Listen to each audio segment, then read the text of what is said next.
So anybody authentically waking up, of course, you're going to start to feel more lonely the more you progress, the more you awaken. Because the less ability you're going to have to connect, to have any kind of deep connection with somebody. Why do you care about having a deep connection with somebody? That's part of the software program that we take on being a human. Something wants to connect. The consciousness wants to merge with the other being. This is why sex is so attractive too. That's the most deepest way you can merge on a physical level. So the consciousness wants to merge with itself in a seeming separate form. So that's very instinctual. Well, to connect.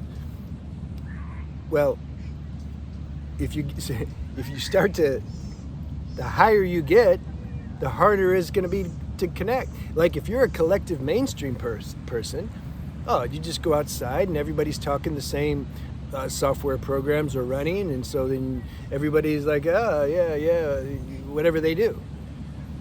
And then you can have 5,000 friends on Facebook, and it's like you know how there's like a million mosquitoes, but there really is just one mosquito just spliced into a million, parts of mosquitoes. It's the same mosquito, same level, same software. They want to bite and take the blood, and then somebody said, oh, that's bad karma. That's okay, I'll burn that off tonight in meditation. So you're trying to connect deep with people. You have self-honesty. You have introspection. You're aware of motives. People aren't aware of motives. I sometimes say everybody's lying. Even if they seem to be telling the truth, they're lying about why they're telling the truth. They're telling the truth so they want to get something. That's a lie. So you've reached a level of subtlety, and you have subtle perception, so you can read your own motives. Therefore, you can read other people's motives, because we're all the same. It's an energetic thing. You know what it feels like. So then you start reading their motives, and then you read your motives. Dude's scoping me. It's like just standing there. He ain't got gains though, so I'm not worried. So it's like, who are you gonna connect with? Yeah, what's up, man? All right. Yeah, all right, throw down. I mean, no, I'm just playing. But when I said that, he walked away. That reminds me, I never liked to fight, but I liked to almost get into a fight. See? I like that. I wanted the person to back down before we actually threw down, because I didn't want to get hurt. I didn't really want to hurt anybody. It just wasn't in my nature. That's why I stopped boxing. I boxed for 6 months. I remember the exact day it happened. The coach was teaching me the uppercut. I threw it because I was sparring this guy, busted his nose. Initially, my animal instinct was yeah. But then something deeper is well, you just busted somebody's nose for nothing, just for sport? I'm like, nah, I'm done. I just quit. So I might have digressed a little bit there because, I'm in the moment, man. When things happen, I'm going to share it with you because you're with me. Doesn't matter if I can see you.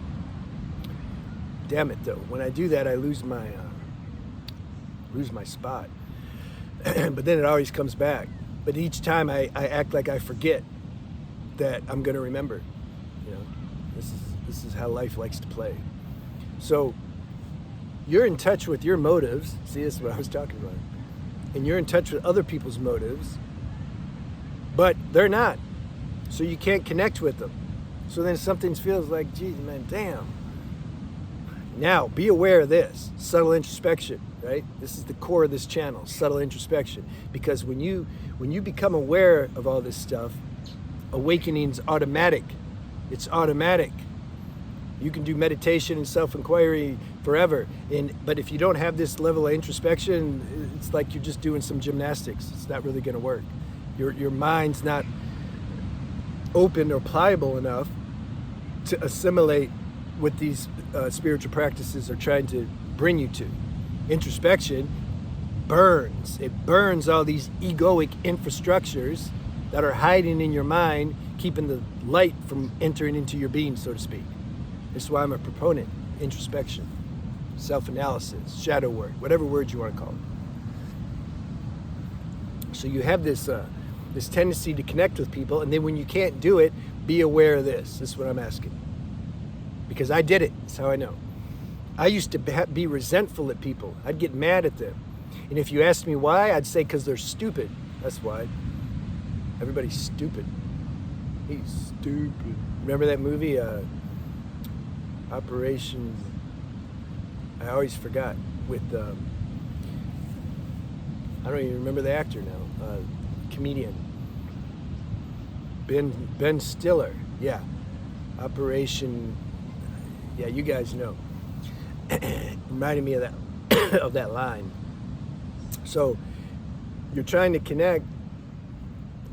I would get resentful at the people, but I wouldn't admit to myself the reason I felt cynical and resentful toward them was not because saying they're stupid, superficial reason. Really, it was because I felt lonely. It's like, God, who am I going to connect with? I can't connect with anybody. Because like when I start bringing things to a more subtle level, I lose them. And then they blame me. They say, why are you being weird? I'm like, what are you talking about? This is the most real thing there is. So see, everything can be opposite and backwards on a level. That's why I used to like to do plant medicine. We do ceremonies. First 2 years I did plant medicine, I did it alone. Just doing introspection. I loved it. I was like, damn, I'm super introspective now. I can figure out anything. And then once the plant medicine removed my mind, I didn't have anything to figure out. I was like, oh, this is even better. But then I was like, I wonder what it'd be like to do in groups. And so then I did a group, and that was fun. Then everybody is on a similar frequency. I'm like, this is what I've been missing my whole life. But then that got boring because after the medicine got metabolized, the next day they were back into their software program. So I understand about loneliness. That's my point.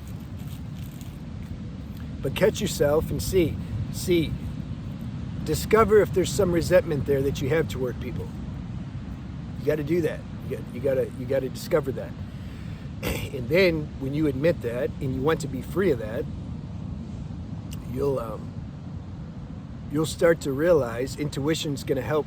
Intuition's preparing you to be in the father role. Did you read the book Prodigal Son? You have the son, the elder brother, and the father. The father, both of the sons are kind of like they're, ego.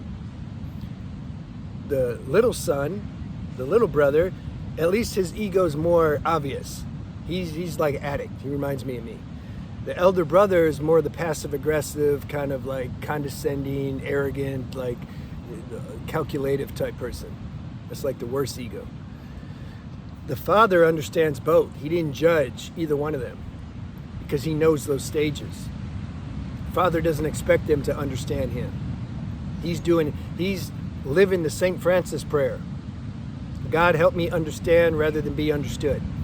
This is where you're headed. This is what you have to do. That's freedom, because then you and God are a majority. That's all that matters at that point. You get inner confirmation constantly that like you're okay, you're good. And then it gives you power to have compassion for others and be of service to them. The more you do that, the more deeper the principle you and God are a majority becomes. God has to be your lover, your brother, sister, friend, everything. Because everybody else is going to let you down. And they're not going to get you on the deepest level. You just have to accept that. But I want to say this is normal. This is normal when you start to wake up, that this sense of loneliness can get exacerbated, can increase. Nobody's exempt from it. Look at Ramana Maharshi. There's a story when he would, after he went to Arunachala, he stayed there. That's where he really marinated and stabilized in his scene. And then at some point he was on the roof saying like, where are my cellas? Where are my students or babies or whatever? Felt lonely. He's like, I have something here. It's clear. It's clear. The divine, not I have it, but the divine's channeling something through. Like, what am I just going to sit here just alone? So it's natural as a human being to have It's natural. Look at Eckhart Tolle. He was late 40s, sleeping on his sister's couch. He's like, okay, God, most people my age, like, they have something going on. They have a career, they something. I'm like, quit school and I'm laying here at my sister's house. Thank God for my sister. But like, so he experienced that too. Be patient with this process. All that matters is something in you has chosen. It was a choiceless choice, but something in you chose to use this life for the highest purpose. That's what's happening. That's all that matters. Let the set dressing unfold as the divine orchestrates it. It's not your business. Anytime you start to get impatient, just remember, like, wait a minute though, I'm dialed in. I'm not wasting my life. I don't care. Have the attitude, I don't care if I don't do anything. I made a video. Are you comfortable being a nobody? Yeah. You have to make peace with that. Then, like I said, remember, everything's backwards. When you stop wanting what you want so much, then all of a sudden the universe will give you something. Okay, did I hit everything? I did. Good. All right, so if anybody wants a private consult, my email is on the banner. We'll do another group here at some point. I'll post it on my website and then I'll announce it on the video. I had fun in the last group. It was good. It'll keep getting better. That's also an evolutionary process with these groups. It's another dynamic. It's different than making videos, different than doing one-on-ones. And that's it. See you.